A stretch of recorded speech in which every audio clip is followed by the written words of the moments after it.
ഇടുക്കി പരുന്തുംപാറയിലെ കയ്യേറ്റ ഭൂമിയിൽ ഇന്ന് റവന്യൂ വകുപ്പ് ഡിജിറ്റൽ സർവേ നടത്തുകയാണ്. മഞ്ചുമല, പീരിമേട് വില്ലേജുകളാണ് സർവേ നടത്തുക. മേഖലയിലെ സർക്കാർ ഭൂമി അളന്ന് തിട്ടപ്പെടുത്തും. പരുന്തുംപാറയിൽ കുരിശ് സ്ഥാപിച്ച റിസോർട്ട് ഉടമ തൃക്കൊടിത്താനത്തെ സജിത് ജോസഫിനെതിരെ കേസെടുത്തു. രാഹുൽ വിജയൻ കട്ടപ്പനയിൽ നിന്ന് തത്സമയം. രാഹുൽ, ഗുഡ് മോർണിംഗ്, പറയൂ.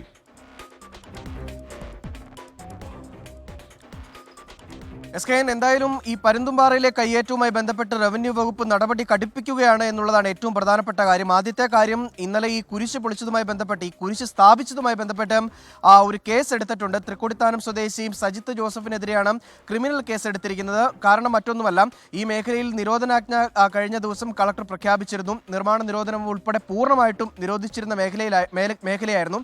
അവിടെയാണ് ഈ കളക്ടറുടെ ഉത്തരവ് ലംഘിച്ചുകൊണ്ട് ഈ കുരിശ് പണിത്. ആ കുരിശ് പണിതതിനാണ് ഇപ്പോൾ പീരുമേട് വണ്ടിപ്പെരിയാർ പോലീസ് സജിത്ത് ജോസഫിനെതിരെ കേസെടുത്തിരിക്കുന്നത്.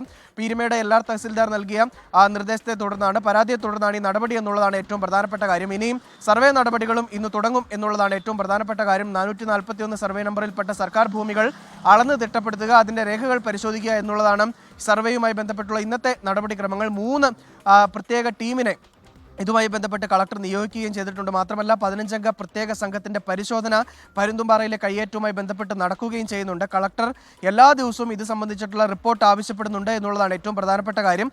ഒരാഴ്ചയ്ക്കുള്ളിൽ വിശദമായിട്ടുള്ള റിപ്പോർട്ട് തയ്യാറാക്കി റവന്യൂ മന്ത്രിക്ക് നൽകണമെന്ന് റവന്യൂ മന്ത്രിയുടെ ഓഫീസും നിർദ്ദേശം നൽകിയിട്ടുണ്ട്. എന്തായാലും കയ്യേറ്റവുമായി ബന്ധപ്പെട്ട് ഒരു തരത്തിലും രക്ഷയില്ലാത്ത അവസ്ഥയിലേക്ക് പോയിട്ടുണ്ട്. കാര്യങ്ങൾ അങ്ങനെ അത്രത്തോളം കടുപ്പിച്ചിരിക്കുകയാണ്. സജിത്ത് ജോസഫ് ഉൾപ്പെടെയുള്ള ആളുകൾ പരുന്തുംപാറയിലെ വിനോദസഞ്ചാര കേന്ദ്രത്തിൽ സർക്കാർ ഭൂമി കയ്യേറി നിർമ്മിച്ചിട്ടുള്ള വൻകിട കെട്ടിടങ്ങൾക്കൊക്കെ നടപടി ഉണ്ടാകുമെന്നുള്ള കാര്യത്തിൽ യാതൊരു സംശയവുമില്ല. Okay, thank you Rahul Vijayan.